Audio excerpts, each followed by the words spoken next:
रात के 12 बज चुके थे। माँ कभी दरवाजे की तरफ देखती तो कभी एक नजर खिड़की की तरफ। माँ की आंखों में और चेहरे पर चिंता साफ नजर आ रही थी। थोड़ी ही देर में दरवाजे की घंटी बजी। माँ ने काफी तेजी से दरवाजा खोला और सामने बेटे विक्रम और बहू को देखकर पूछा, इतनी देर क्यों लग गई? मैं कब से तुम्हारा इंतजार कर रही थी। माँ, मैं अब छोटा नहीं हूँ, तुम मेरी चिंता मत किया करो। विक्रम घर के अंदर प्रवेश करते हुए बोला, बेटा कितना भी बड़ा हो जाए माँ के लिए छोटा ही रहता है। चलो छोड़ो, हाथ मुंह धो लो, मैं तुम्हारे लिए खाना लगा देती हूँ। माँ ने दरवाजा बंद करते हुए कहा।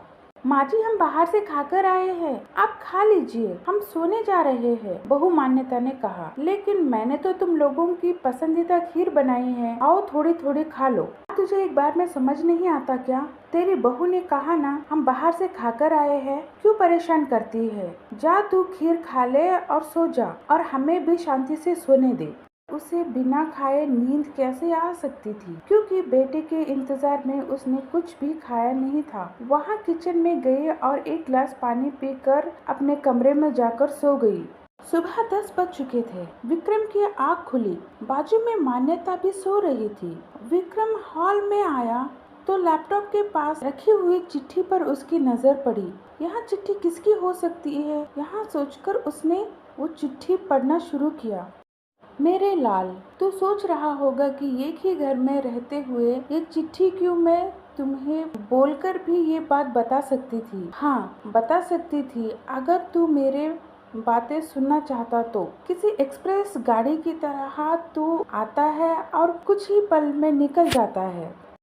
खैर वो सब जाने दो, कल तुम्हारा जन्मदिन था, इसीलिए मैंने खीर बनाई थी। सोचा कम से कम आज के दिन साथ में बैठकर खाना खाएंगे। मगर मैं ये बात भूल गई थी कि मेरा बेटा बड़ा हो चुका है, तो अपने दोस्तों के साथ पार्टी करके खाना खाकर आया। चलो, मुझे इस बात की खुशी ही हुई। मेरी दवाई खत्म हो गई है। मैंने कुछ दिन पहले तुझे दवाई की चिट्ठी दी थी। अगर वक्त मिले तो वहाँ दवाई मुझे ला कर देना, मुझे थोड़ी सी राहत मिलेगी। विक्रम को याद आया कि 4-5 दिन पहले माँ ने एक दवाई की चिट्ठी दी थी। उसने अपने ऑफिस के बैग में जाकर उस चिट्ठी को तलाशा और उसे खोल कर देखा। उसमें लिखा था, मुझे ऐसी दवाई।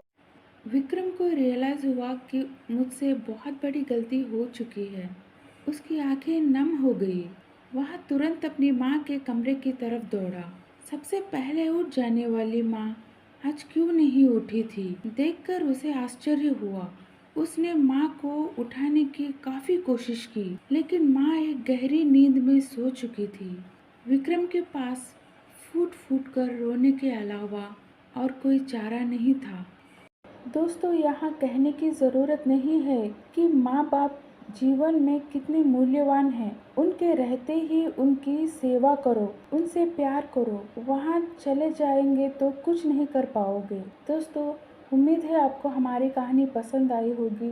पसंद आई हो तो मेरे चैनल को सब्सक्राइब और वीडियो को लाइक शेयर कर दीजिए। धन्यवाद।